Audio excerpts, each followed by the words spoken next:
जुन्नरमध्ये भाजप आणि राष्ट्रवादीतील स्थानिक पातळीवरचा वाद चढाओढीवर पर्यटनाविषयी बैठकीला भाजपला डावलल्यानं अजित पवारांच्या ताफ्याला भाजप नेत्यांनी दाखवले काळे झेंडे। जुन्नरमध्ये अजित पवारांना काळे झेंडे दाखवणारे भाजप कार्यकर्ते ताब्यात, आशा बुचकेंसह कार्यकर्त्यांना पोलिसांनी घेतलं ताब्यात।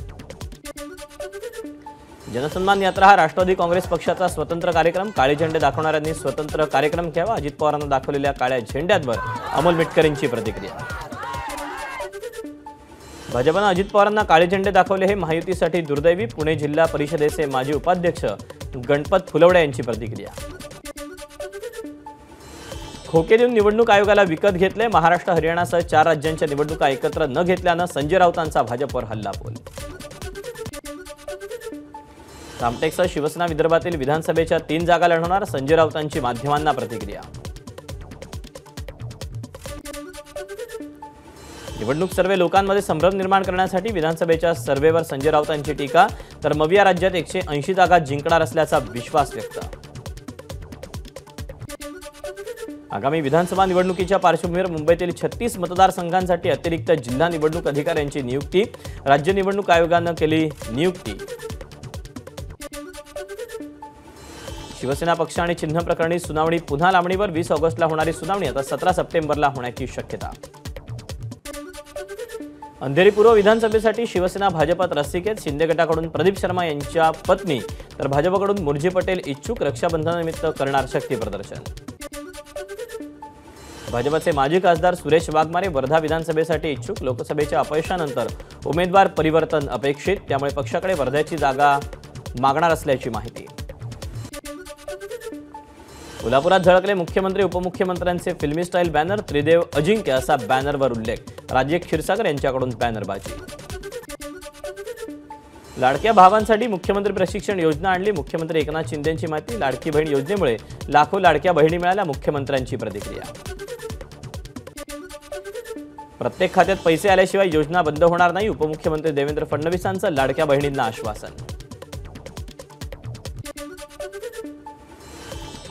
बँक कर्मचारी संघटनांचं मुख्यमंत्र्यांना पत्र, लाडकी बहीण योजनेमुळे बँकांमध्ये गर्दी होत असल्यानं अतिरिक्त सुरक्षा पुरवण्याची पत्राद्वारे मागणी। कोलकाता घटनेतील आरोपी संजय रॉयची आज सायकोलॉजिकल चाचणी, आरोपीची मानसिक स्थिती जाणून घेण्याचा प्रयत्न। राज्यासह देशात सुरू असलेल्या डॉक्टरांच्या आंदोलनाच्या पार्श्वभूमीवर मुख्यमंत्र्यांचा केंद्रीय आरोग्यमंत्री जे.पी. नड्डांशी फोनवरून संवाद, डॉक्टरांच्या सुरक्षिततेसाठी केंद्रीय स्तरावर कडक कायदा करण्याची मागणी। महाराष्ट्रात ठिकठिकाणी हिंदू जनआक्रोश मोर्चाचं आयोजन, अहमदनगरमध्येही मोर्चाचं आयोजन, नितेश राणेंचा सहभाग। अजित पवारांनी ड्रग्ज प्रकरणावरून लोणावळा पोलिसांना सुनावलं, अंमली पदार्थांची विक्री करणाऱ्यांवर कठोर कारवाईचे अजित पवारांचे आदेश, थेट अधिकाऱ्यांवर कारवाई करणार अजित पवारांचा इशारा। पोर्शे कार अपघात प्रकरणी पुण्यातील अल्पवयीन मुलाला आरटीओकडून धडे, आरटीओकडून रोड सेफ्टी प्रोग्राम ट्रेनिंग, अल्पवयीन तरुणाला धडे देताना प्रचंड गुप्तता पाळण्यात आली। वर्ध्यातील आष्टीमध्ये भूमिपूजनापूर्वी अज्ञातांकडून कोनशिलेची तोडफोड, पालकमंत्री सुधीर मुनगंटीवार, आमदार दादाराव केसे यांच्या हस्ते भूमिपूजन होणार होतं। रामगिरी महाराजांना अटक करा, काँग्रेसचे ज्येष्ठ नेते आणि माजी खासदार हुसेन दलवाई यांची मागणी। सण आणि उत्सवांच्या काळात राज्यात लेझर आणि डीजेवर बंदी घाला, मुंबई उच्च न्यायालयात जनहित याचिका, लेझर बीम आणि डीजेच्या वापरामुळे अनेकांच्या दृष्टी आणि श्रवण क्षमतेवर परिणाम, काहींना दृष्टी गमवावी लागल्याचा याचिकेतून दावा। गणेशोत्सवाच्या पार्श्वभूमीवर राज्यातील रस्ते पूल 31 ऑगस्टपर्यंत खड्डेमुक्त करा, मुख्यमंत्री एकनाथ शिंदेंचे बांधकाम विभागाला निर्देश।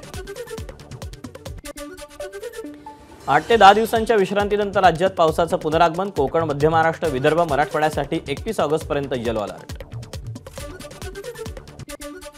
मुंबईला पाणी पुरवठा करणारी धरणं 93% भरली, अप्पर वैतरणात 89%, मोडकसागरमध्ये 96%, तर तानसा आणि मध्य वैतरणात 97% पाणीसाठा। बारामतीमधील नाझरे धरण 100% भरलं, धरणातून करहा नदीपात्रात 1642 क्युसेकनं विसर्ग। रायगड किल्ल्याचा पायरी मार्ग पुन्हा एकदा शिवप्रेमींसाठी सुरू, पावसाळ्यात कोसळणाऱ्या दरडी आणि निसरड्या पायवाटेमुळे हा मार्ग बंद होता। मध्य रेल्वेवर 15 डब्यांच्या लोकल चालवण्यासाठी रेल्वे प्रशासनाच्या हालचाली. वेगवेगळ्या स्थानकांचा सर्व्हे करत रेल्वे प्रशासन 15 डब्यांच्या लोकल चालवण्याच्या बाबत आढावा घेणार. रक्षाबंधनानिमित्त भुसावळ ते इगतपुरी दरम्यान विशेष रेल्वे. अप आणि डाऊन मार्गावर आज आणि उद्या 2 दिवस अनारक्षित विशेष रेल्वे धावणार. तिसऱ्या श्रावणी सोमवार निमित्तानं त्र्यंबकेश्वरला जाण्यासाठी प्रशासनाकडून पूर्वतयारी. त्र्यंबकेश्वरसाठी जादा बसेस सोडण्यात येणार. ठाण्यातील गडकरी रंगायतन नाट्यगृह 3 महिने नूतनीकरणासाठी बंद. हॉस्पिटल आणि हॉस्टेलच्या आतमध्ये आता फूड डिलिव्हरी बॉयला नो एंट्री. मुंबई महापालिकेच्या रुग्णालयातील सुरक्षा विभागातील अधिकाऱ्यांनी घेतलेल्या बैठकीत निर्णय. मुंबईतील सॅन रुग्णालयात महिला डॉक्टरला रुग्ण आणि रुग्णाच्या नातेवाईकांकडून मारहाण. महिला डॉक्टरनं सॅन पोलीस स्टेशनमध्ये नोंदवला जबाब.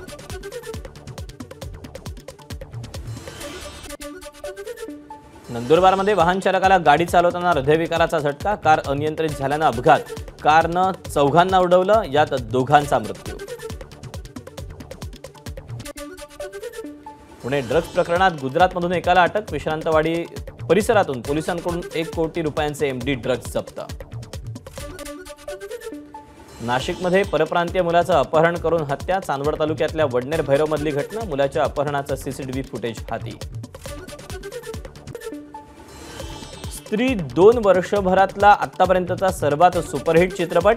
50 कोटींच्या बजेटमध्ये चित्रपटाची 2 दिवसात 93 कोटींची कमाई.